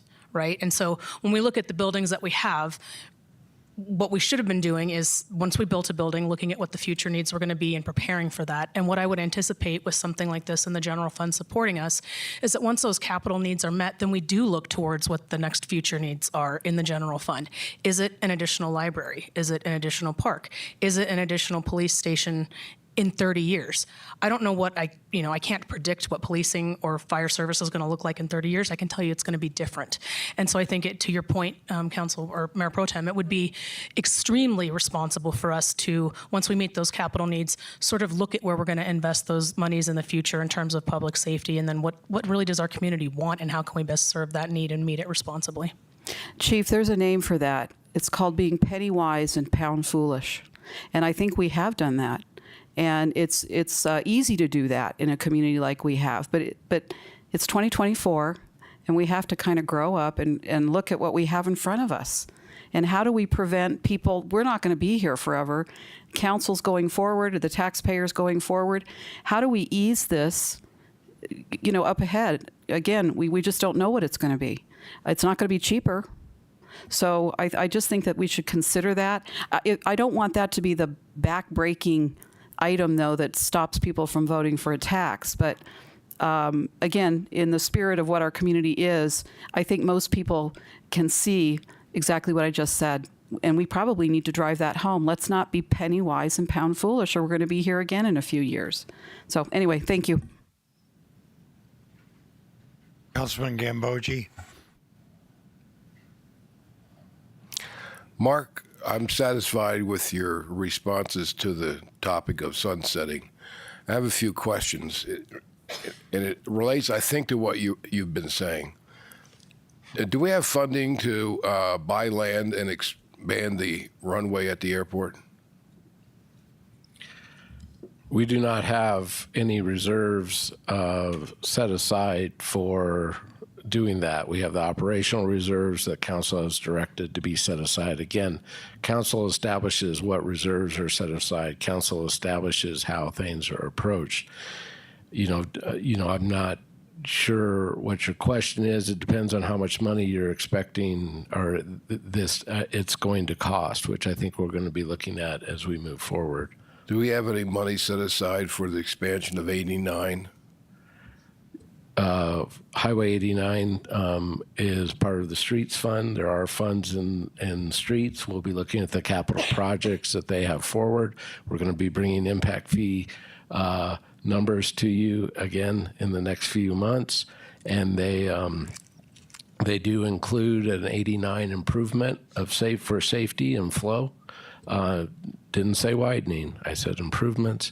Will be part of that discussion, so it is part of the capital plan, and that is in a designated fund that has a dedicated revenue source. My reason for asking those questions is we have a lot of expenses that are just over the horizon, and so a 0.75 sales tax would not only address the issues facing us at the study session today, but in the future may allow us to address some of those other issues.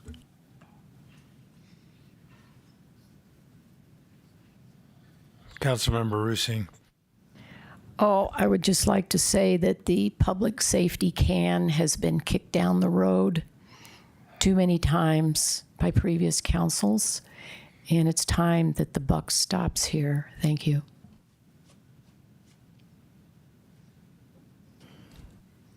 Mayor, I'm happy to touch on this slide now if council's ready. So Please do. thank you. So before you are the election dates for this year, November 5th, and going down May of next year, August, which is our standard primary election, and of course next November of 2025, which is our general election. And then you can see in the other columns, they are the due dates, basically. So calling an election, which council would have to do by a resolution, and those accompanied dates there. As you can see, if council is interested in moving towards this November ballot, we have quite a tight timeline. So calling the election is by April 9th. Ballot language is due by May 9th, which, is that accurate? I thought it was a month later than that.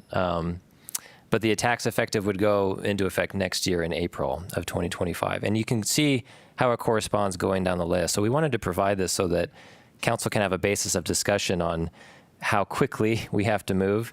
Staff would love to hear a good dialogue from council about the desire, the intentions, the goals for moving forward, if you desire to move forward, and when, because that changes dramatically how quickly we put things together.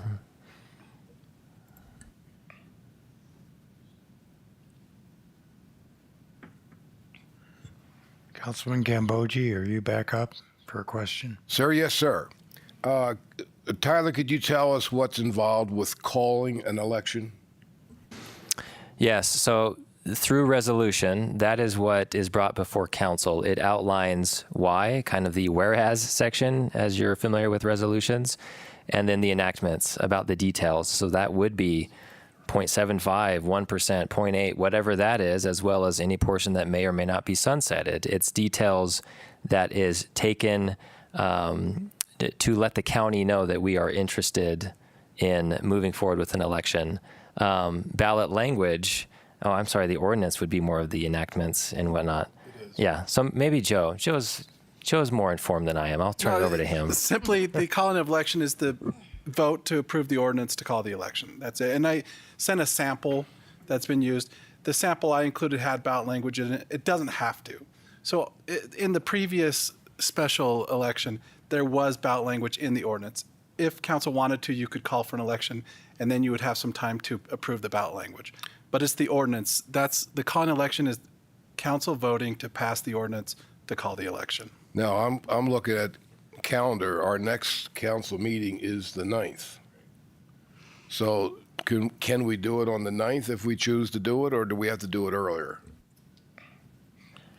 As far as the calling the election, I was under the impression that that was in May, and that the ballot language was due in June.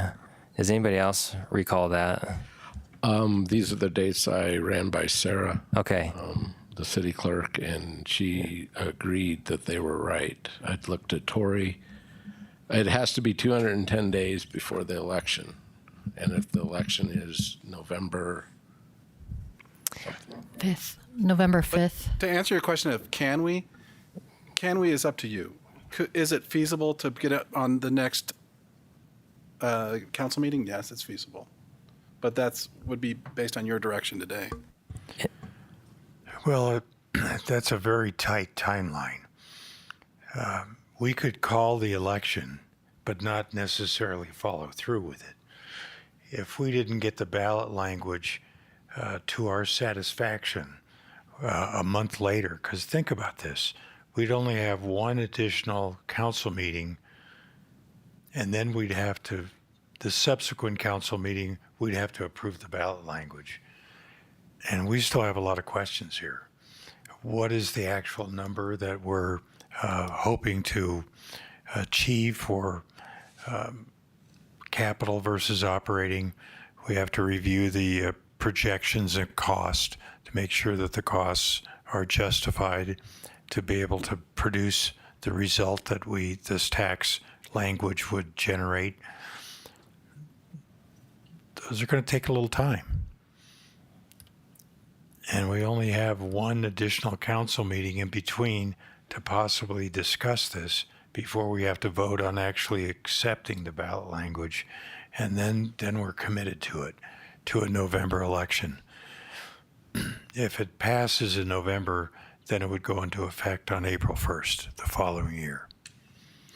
If we delay and we don't meet those numbers, then we are on the second line there, where we'd have to call an election in October, have ballot language finalized in November, voted on in May. Would that be a special election? It would, Mayor, and both November of this year and May of next year would require us to put funds toward that for the county to assist us. It's roughly $100,000 to call a special election.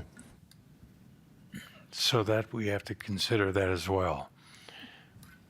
We can probably call the election, and then if we're fortunate enough to be able to have the ballot language clearly defined so that we're satisfied with what we're trying to achieve, then we can move forward and be able to take advantage of, for example, the community survey that indicated the community at large is very supportive of this, and be able to really make a substantial improvement in our public safety staffing and plans without having to kick the can down the road another 6 months. Councilwoman Furworth. Thank you, Mayor.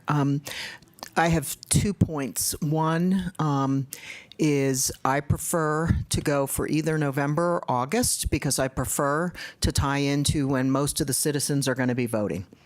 I would not recommend going for May because there's no real reason for voters to go to the May ballot for any other reason than this, and they will not show up. So August ties it in with the next council election, and that would put candidates who are running on alert that they'd have to come out with a point of view of where they are on this tax. And November, of course, it's a big, important election, so that's going to be the maximum. We're going to have, well over 80, close to 90% voter turnout. So those are the 2 reasons to go. For just those 2 dates, and I would not recommend the others because I don't want the voters to feel like we're trying to slide something past them. The second thing for me is the reality that we're not allowed to spend a dime of taxpayers' money campaigning for this campaign. So we need to form, if we follow the last protocol, the last time this was done, we need to form a PAC. They need to get organized. We have to spend time educating them. That takes time too. And so that's the other consideration for November or August. In my mind, that I'm still weighing. I personally want to go for November, but I'm realistic to everybody else's points of view. So, Mayor Pro Tem. Thank you, Mayor. Okay, so let me just make sure I'm clear on this, Tyler and Joe. If we go to the November 5th, we can call the election 4/9/24, but then can we drop down and get the ballot language, or are we then tied to May 9th? So if we just called it, I guess is what I'm asking. If we called it on April 9th, do we have to have the ballot language done by May 9th? Yes, you'd have to have the ballot language done by May 9th. Yeah, Okay. 180 days. Okay. You could call it on April 9th without having a few of the details ironed out, but you'd have to get those ironed out before May 9th. Okay, so we'd have to then go to this next line down. because the county elections process. Okay, so then let me ask you this, because the reality is if this does pass, it's going to take a year to get the designs and drawing done. It's going to take another year to build it, and I'm being generous on that. I'm all in favor of doing it as soon as we can possibly do it. Do we have to take a vote for that, by the way? How do we do that? You can't take a vote here. You would direct us, as you normally do in study session, to put it on the agenda for April 9th, and we would do that. Okay. And then you would vote for it on April 9th. So another one last question. If we decided to wait to the second line there for the calling the ballot language and the taxes effective, can we simultaneously begin to start to, we still have to purchase property. We've got a long way to go on this whole thing. Don't you think we have about 2.5 years minimum? So we do have some money that's in the budget to start the process of design and purchasing property. 1.6 million council set aside in the 24 budget to start working on it. That's kind of the extent of it. Without the tax, there's no way to complete that and start building. If the tax passes whatever date the election is, if it's November 5th, we can start moving forward immediately if it passes with getting bids out and all that stuff, and even issuing debt, even though the tax won't start for a couple months because of the timing required in the Department of Revenue contract that we have. But could we, hypothetically, let's just say that worst case scenario, it doesn't pass. We've acquired land. We still need to do it anyway. We're going to have to do it going forward. We can get the land acquired, we can get the designs going, and then we might have to take another swipe at it if we have to, if it doesn't pass or whatever. But Yeah, it would just delay the construction and the moving forward with hiring or any of that. Okay. But we are, and the chief has plans to start, moving the process because we're going to have to get there. yeah, How do we complete it is kind of the question. right, exactly. Well, just hypothetically asking. Thank you. Yeah. Councilman Moore? Thank you, Mayor. I think from a financial perspective, I'm very much in favor of trying to do the November 5th, but from a strategic standpoint of having a successful effort to get this passed with community support, I almost feel like it needs more time.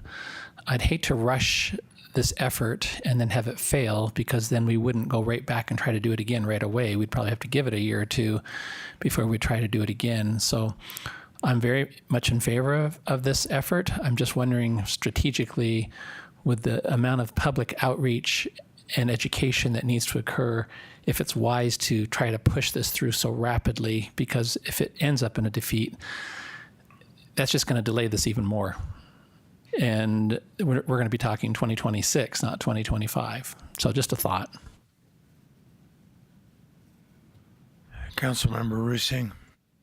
Thank you. I understand both Councilwoman Fruworth and Councilman Moore's points, but my point is we need to be all on the same page with our public information campaign. If we can go to the public with data, statistics, facts, like, for example, our calls have increased 200%, and we have the same amount of fire stations, equipment, police, and personnel as we did many, many years ago. But I just want to warn everybody that we're going to have the naysayers out there, and the naysayers, the majority of them are going to be on their radio shows, and they're the past council members who are one of the reasons why we're having this conversation. And they're going to be the naysayers. So I just want to make that point, and I find that very ironic, because they need to take responsibility for their past actions or lack of action. Thank you. Councilman Gambogi? I don't see this as a black and white win-lose situation. I kind of look on this as a option play in football. And the one option we can execute right now is agreeing to call the election. If we can't get the ballot language to our satisfaction in a month, then we can delay it. But if we delay it, we got to go to a special election. This is not our first rodeo. We've done this with 443 before. We know how to put together a political action committee. And I think it's incumbent upon us to go out, if we agree with it, to go sell it to the population. So I'd be in favor of instructing staff to that we call the election and plan to do that on the 9th of April. And then let's see if we can get the ballot language put together 1 month later. Well, I think Councilwoman Furworth has a good point. Trying to create a special election for May of next year would be a real challenge to be able to put together a successful campaign. And then, of course, we'd be immediately criticized for having to spend more money to create a special election for that item only. When you think about moving to the third line, when we have the August 5th primary in the city anyway, and the effective date of that would only be 3 months more, from October until the following January.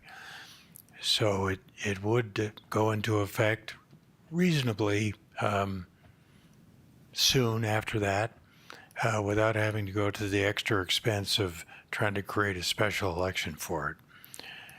But I agree with you. If we were fortunate enough to be able to have a really well-crafted ballot language ready by the 9th of May, and we call the election next council meeting next Tuesday, then we might be able to proceed.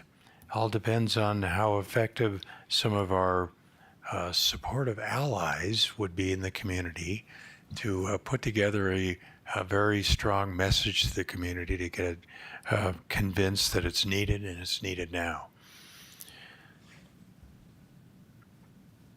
So those are my thoughts. Do we have any public comment? No, we do not.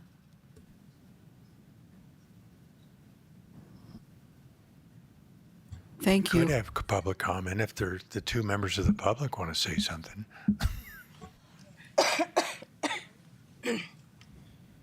Just Mayor, if I could kind of summarize what I'm hearing, staff would be happy to prepare a resolution to bring to council at the April 9th meeting.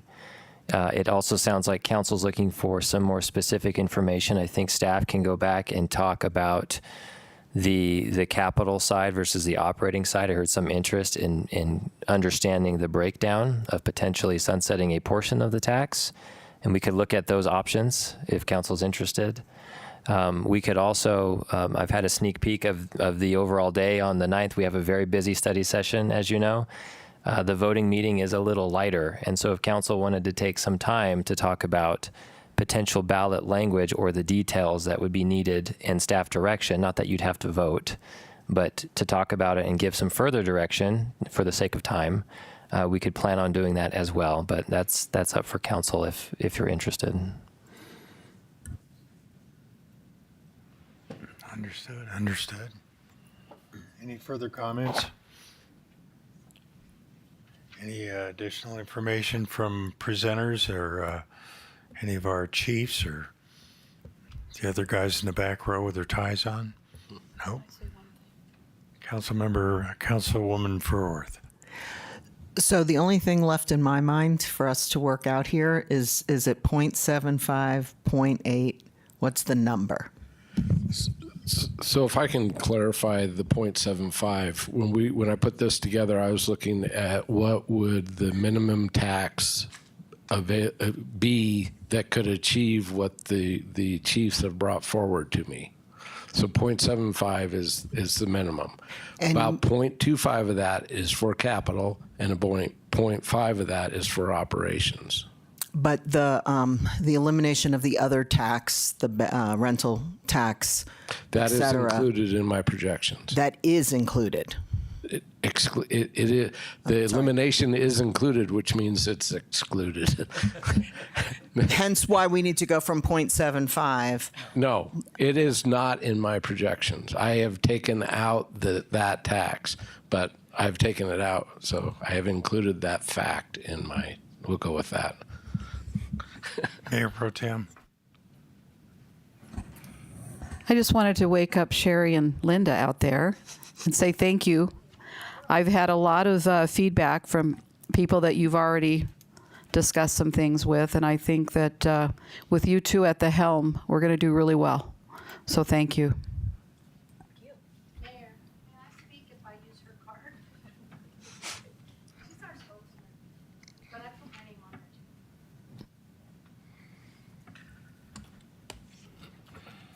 Councilmember Rusing. Oh, I would just like to make a quick comment. Over the years, there have been many city councils, if you've kept up with public current events, many city councils that have not supported their police and fire, and they've actually defunded them. And I'm proud to be a member of a city council that does support our police and fire. Thank you. And just if I could just clarify, since I've been involved in the budget here for a couple of years, we've never really defunded, we've never reduced funding of police or fire. I mean, there's been parts of police or fire expenses that have prevented expansion, like PSPRS. But Oh, I'm sorry. I meant other city councils in other communities, not this one. I was thinking Minneapolis, others. Okay, young lady, your name and address. My name is Linda Nichols, and I'm at 2287 Sequoia Drive in Prescott, 86301. I didn't really prepare anything to speak to, but after listening to everyone, I just wanted to tell you all that we have, Sherry and I, have met with people as early as this morning, as late as yesterday afternoon, and we've talked to the people that are really kind of the dissenters of tax, which we kind of all are. We don't like a tax. It's the reason behind the tax that's important. In 443, the reason was to pay a debt. And I'll just say, as Republicans, we want to pay our debts. And that's how we sold 443. You know, we did get asked about taxes a lot in that time frame. But in this case, the reason is for safety. And if you watch the national news, you can see everywhere in our country is falling apart. And it's because they've defunded the police. They've demonized the police, and the demonization needs to stop in every way. But they have demonized the police, and even fire too, anything that has to do with authority. And I think that we have to stand out as a community and I have always heard that it's the government's responsibility to keep people safe. And you are the government. And you need to keep our people safe. We can't be a city that has all kinds of craziness going on because we can't control all that. We have to keep a lock on it. And I think by supporting the police and fire right now, even right now, we won't have it done till next year. If you wait, 2 years, is that right? If you wait any longer, it may be a moot point because there may not be any reason, because we'll be so inundated with crime and drugs and immigrants that are coming over our border that we won't even be able to stop it. So my feeling is we do it as soon as possible. I like the idea of calling the election. I like what you said, Mayor, about if we can't do it by the date, then we can move it on. I hate the idea of paying $100,000 for a special election. I think Lois made a good point that there are not going to be that many people looking at that election. So, you know, you don't have the people coming out. And I also think that in talking to people, all of you that vote for this, you each represent a different faction of this community. I mean, I could tell you what it is. It's obvious. You each need to go out and support it. One little group of people can only do so much. Every one of you need to go to your homeowners associations, to your events, everything, and talk this up because the public has to understand why this is so important. I think the need is great. I think we're not exempt, and I think we have to start getting things done. And this way, we would get something done. That would be a feather in everybody's cap. So I would say, go for what you said, is to call for the election on 4/9. I think that Joe Young already has a handle on how to write this proposition. I think it could be written fast, and I think that in the long run, we would be doing the right thing. So that's my comment. I want to just tell you one little story, and that's that in high tech, I worked for Advanced Micro Devices. We put together a semiconductor training course with a college in 8 months. The school said it couldn't be done. I would say if you take this on as a challenge, it can be done. And it'll look good for everybody if we do it. Thank you. Well, I think everybody knows my political positions. I'm a constitutional conservative, and I think taxing is something that has to be looked at very, very closely. I think good tax policy has to solve a specific problem. It has to have broad benefit. It should sunset, because if you have the good justification for the tax, then if it's going to solve a specific problem, then once it's solved, then it should sunset. If it's needed again, then it should be brought up again and justified again. It's almost like zero-based budgeting. So for those of you who understand that, every year you don't just take what you spent last year and then try to add to it. You go back to zero and you look at everything that needs to be done, and then you justify it based upon that on a yearly basis, so that you don't just arbitrarily expand government without holding people accountable for getting the job done. So that's why I would suggest that we have that component of it be focused on capital, and then once the capital is generated and built, and then if you need additional facilities later on, you bring it back. Now, just because we've had previous councils in this city not do their job and keep up with the demand, that doesn't mean that we should use that as justification for future unlimited, uncontrolled taxation. I think operational costs are pretty clearly identified as being future demands, because you know how many people and officers are going to be needed for patrol. You can connect that to our population growth. You know how many firefighters are needed per truck, and being able to have coverage 24/7. All those things I think are pretty easily understood by the community, and that's why an operational tax can be justified for the long term. But I think when it comes to capital, you got to be able to solve the problem, and then once the problem is solved, if you have ongoing challenges, you bring it up again and you make the same arguments. And I think if the public understands it and they support it, then they're the ones paying the tax and they're the ones voting for it. So those are my thoughts in general. And I think we can put together a ballot language that would be able to bring both of those considerations into one ballot and one vote. Do we have any other concerns? Just answered my concern. It's one language, one vote. Right. All right, well, with that, we'll adjourn this meeting.